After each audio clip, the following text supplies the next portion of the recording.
हाय नमस्कार, मैं अभिनय आप सबका अभिनय में इस पे स्वागत करता हूं। कैसे हैं दोस्तों? उम्मीद करते हैं कि अच्छे होंगे। मेरा नाम अभिनय शर्मा है और मैं 2017 से YouTube पे लगातार पढ़ा रहा हूं। मैथ्स पढ़ाता हूं और पिछले कुछ दिनों में आपने मुझे देखा होगा कि जो भी एग्जाम सिस्टम में अनफेयरनेस है उसके खिलाफ मैं लगातार लड़ाई लड़ रहा हूं और मैंने बहुत सारी लड़ाइयां लड़ी हैं और जीती भी हैं। लेकिन पिछले कुछ दिनों में जो लड़ाई लड़ी गई उसमें बहुत अलग अलग तरीके से अलग अलग लोगों द्वारा नीचा दिखाया गया। और अभी ये वक्त वाकई में बहुत क्रूशियल है। जैसा कि मैं आप सबको बताना चाहता हूं कि हमारे टीचर्स ग्रुप में अलग अलग तरीके से लोगों ने अपने अपने अलग अलग विचार रखे और सबने अपना बेस्ट दिया और ये कहा कि अब ये वाली लड़ाई हम खुद लड़ना चाहते हैं या हम दो लोग लड़ना चाहते हैं। तो हमने उस चीज का वेलकम किया कि ठीक है, अगर ये आप लड़ना चाहते हैं। जैसा कि आपने वीडियोज के अंदर भी सुना होगा कि आदित्य रंजन सर ने ये बोला कि हम आरडब्ल्यू के साथ मिलकर लड़ाई लड़ना चाहते हैं और हम ये लड़ाई गलत दिशा में चली गई है। जिन लोगों पे हमने भरोसा किया उन्होंने ठीक नहीं किया। ये सारी चीजें आपने देखी होंगी और सब अपने अपने अंदाज में फिर ये डिसाइड हुआ कि आप लड़ लीजिए। और ग्रुप में ये आया भी था कि 23 अगस्त से 26 अगस्त के बीच की परमिशन रामलीला ग्राउंड में बच्चों को आंदोलन करने की भी मिली है, क्योंकि जिस हिसाब से आपके सामने चीजें आपने देखी हैं कि रिमोट एक्सेस हो रहा है और किस तरीके से सीट्स बेची जा रही हैं। आपने यहां तक सुना होगा कि 90% सीटें अगर बेची जा रही हैं।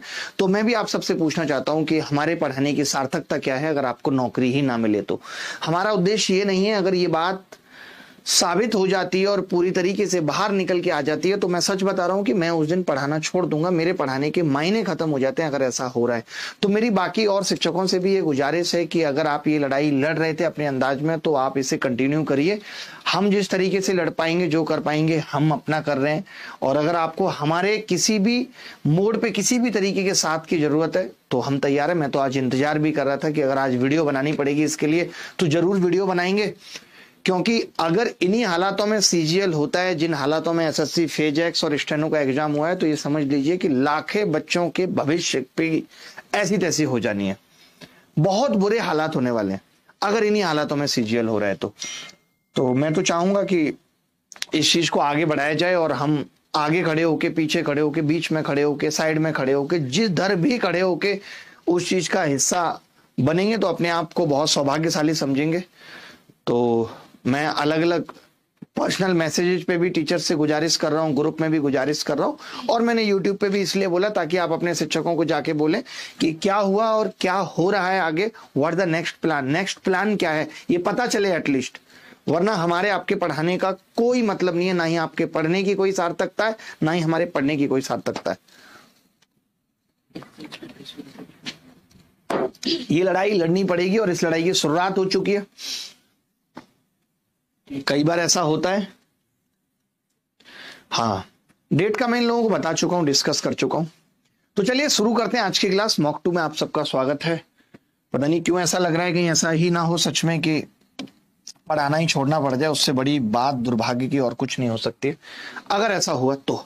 क्योंकि ये तो मान के चलिए कि सरकार और आयोग और एजेंसियां मिल करके आपके भविष्य के साथ कारोबार कर रही हैं और ये एकदम 100% सच बात है। करप्शन की जड़ें इतनी गहरी हो गई हैं कि आप सोच नहीं सकते। सब लिप्त है। अभी कुछ मेरा दिल बड़ा करता है कि मैं कुछ फोटोग्राफ्स आप सबके सामने यहां रखूं और आपकी आंखें खुली की खुली रह जाएं, तब आपको समझ में आए कि किस तरीके से ये लोग आपके भविष्य के साथ खेल रहे हैं। और ऐसा नहीं है कि ये अभी से, अगर 2024 की कट ऑफ हाई गई थी तो इसके पीछे रिमोट एक्सेस एक बहुत बड़ा जो है रीजन था इसके पीछे की कट ऑफ इतनी हाई गई थी। आज इतने पढ़ने लिखने वाले बच्चे सेलेक्ट नहीं हो पा रहे हैं, इतनी मेहनत के बाद भी बच्चे सेलेक्ट नहीं हो पा रहे हैं क्योंकि आयोग अलग अलग तरीके से, जो मेन प्रॉब्लम है रिमोट एक्सेस होके घर पे एग्जाम का खुल जाना, उस पे तो आपका ध्यान ही नहीं जा पाता। आयोग आपको उलझा देता है नॉर्मलाइजेशन में, आयोग आपको उलझा देता है गलत सवालों में, ताकि आपका सही प्रॉब्लम, सही जो भ्रष्टाचार हो रहा है उसकी तरफ तो आपकी निगाह ही ना जाए। तो बहुत ही तकलीफ की बात है। मुझे ऐसा लगता है कि जो लोग सीट खरीद रहे हैं, जो लोग सीट बेच रहे हैं, दोनों के ऊपर कड़ी कार्रवाई होनी चाहिए और दोनों को एक ही जगह है जो मिलनी चाहिए और वो है जेल। जब तक ऐसा नहीं होगा, लोगों के अंदर डर नहीं बैठेगा, तब तक ये सब चीजें होती रहेंगी। इससे अच्छा तो वो ऑफलाइन वाला दौर था कि कम से कम पेपर लीक इनको होता था, इनकी बहन को होता था, इनकी मौसी की लड़की को होता था। आज तो रिमोट एक्सेस इतने सस्ते पैसों पे बांटा जा रहा है जिसकी कोई सीमा नहीं है। तो बहुत दुख है, मुझे भी ये चीज का बहुत दुख है। और ये लड़ाई आप लोगों के लिए लड़ना बहुत जरूरी था, बहुत जरूरी है, और तब तक चलती रहनी चाहिए जब तक कि ये सब चीजें ठीक ना हो जाएं। आज आप देखते होंगे कि कितने डिपार्टमेंट ऐसे हैं जहां फाइनल डॉक्यूमेंट वेरिफिकेशन होने के बाद डिपार्टमेंट ज्वाइनिंग नहीं दे रहा है। आप मुझे खुद बताइए कि ग्रुप डी एमटीएस में ऐसा क्यों हो रहा है कि आपको ज्वाइनिंग नहीं मिल रही? क्योंकि इन लोगों ने 15-15 हजार रुपए में कॉन्ट्रैक्ट बेस पे लड़के पकड़ लिए। ये आपको रखना ही नहीं चाहते। अगर आपको रखना नहीं चाहते तो भैया आपने फॉर्म क्यों निकाला था? यूपी की जनसंख्या लगातार बढ़ रही है, और क्या यूपी में क्राइम रोकने के लिए, व्यवस्था बनाए रखने के लिए पुलिस की जरूरत नहीं होती होगी? तो क्यों और पुलिस नहीं आ रही है? हर साल लोग रिटायर हो रहे होंगे, बड़े बड़े अधिकारी आपको पता भी चल जाते हैं। आज डीजीपी साहब हटे, नए डीजीपी साहब आए, तो क्या पुलिस वाले रिटायर नहीं हो रहे होंगे? और अगर रिटायर हो रहे हैं तो क्या अब जनसंख्या बढ़ने के साथ पुलिस कम की जरूरत पड़ रही है? नहीं। तो आखिर वो भर्तियां कहां जा रही हैं जो 2-2, 3-3 साल बाद आ रही हैं? आप बताइए मुझे। हम और आप तो ये सोचते हैं कि भर्ती आ नहीं रही। भर्ती की जरूरत तो हर साल पड़ रही होगी। हर साल इनको इनकम टैक्स इंस्पेक्टर्स की जरूरत पड़ गई होगी। अभी कोई ऐसा एआई तो आया नहीं है जो पुलिस का काम कर ले कि कोई क्राइम करेगा, एआई पकड़ लेगा उसको हाथ कि भैया मत करो ये। तो ये सिस्टम कितना गहरा हो गया है, इसकी जड़ें कितनी गहरी हो गई हैं, आप नहीं सोच सकते। और जो लोग इसके बचाव में आ रहे हैं, आपने देखा कि जब नीट के एग्जाम पे उंगली उठी तो प्रधान साहब कैसे आके, शिक्षा मंत्री साहब सबसे पहले आके बोले कि कुछ भी नहीं हुआ है, लोग ऐसे ही चिल्ला रहे हैं। कौन है ये लोग जो आयोगों का बचाव करने आ जा रहे हैं? इन सब की मिली भगत है भाई। ये सब देश के युवा, उनके भविष्य, उनके सपनों को बेच डाला इन लोगों ने। आज हम लाख कहते रहे मोदी जी बहुत अच्छे, मोदी जी बहुत अच्छे।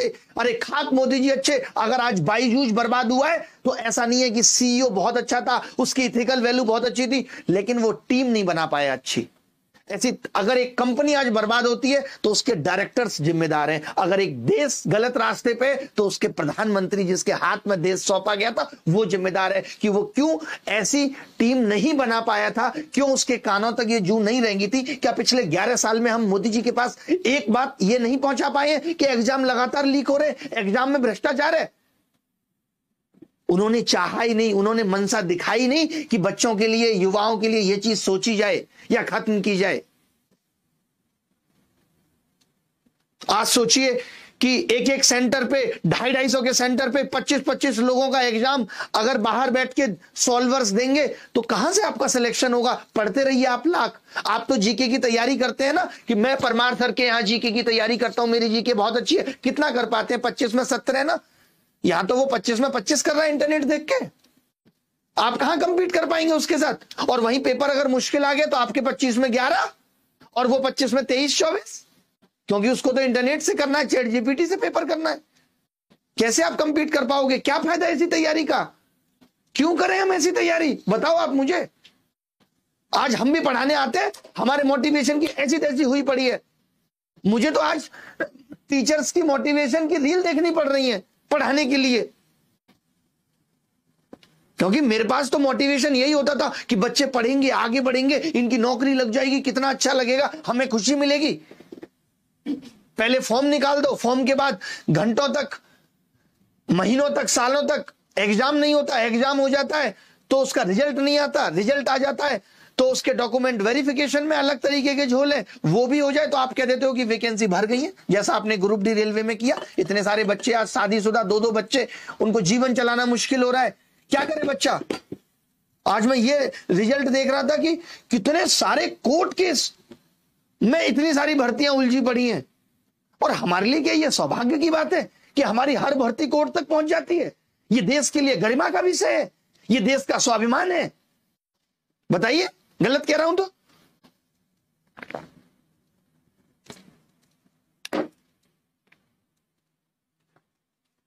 मन करता है कि इनको उखाड़ के फेंक दो यार, इतना बर्बाद कर दिया सब। ऑफलाइन था एग्जाम, ऑनलाइन लेके आएंगे, सब कुछ ठीक कर देंगे, ऑनलाइन में करप्शन कम होगा। रास्ते ढूंढ लिए।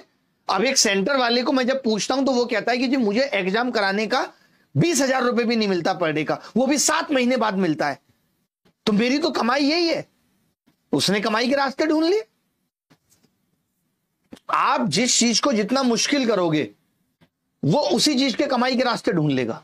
आपने बेरोजगारी को इतना बड़ा मुद्दा बना दिया, आपने नौकरी को इतनी बड़ी चीज बना दी कि लोग खरीदने लग गए। और जब नौकरी खरीदनी है तो खुल के बेचिए भैया। फॉर्म भरवाने का नाटक क्यों, एग्जाम करने का नाटक क्यों, खुल के नौकरी बेचिए। फिर हम कहते हैं देश सुरक्षित हाथों में है। कमाल की चौकीदारी की साहब ने।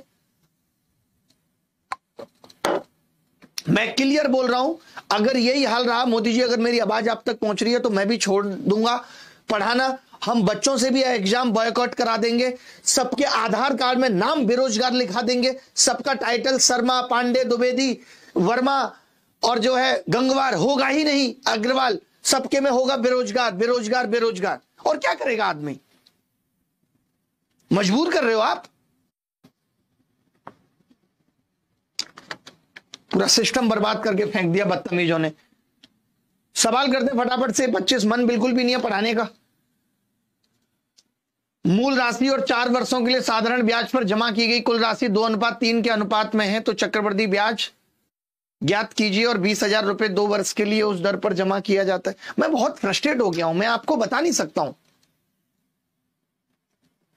मेरा दिल पूरी तरीके से टूट गया है। मैं ऐसी चीजें आपके सामने एज ए प्रूफ दिखाऊं और ये बताऊं कि ऐसा हो रहा है। जो मैं कह रहा हूं ये सब सच है।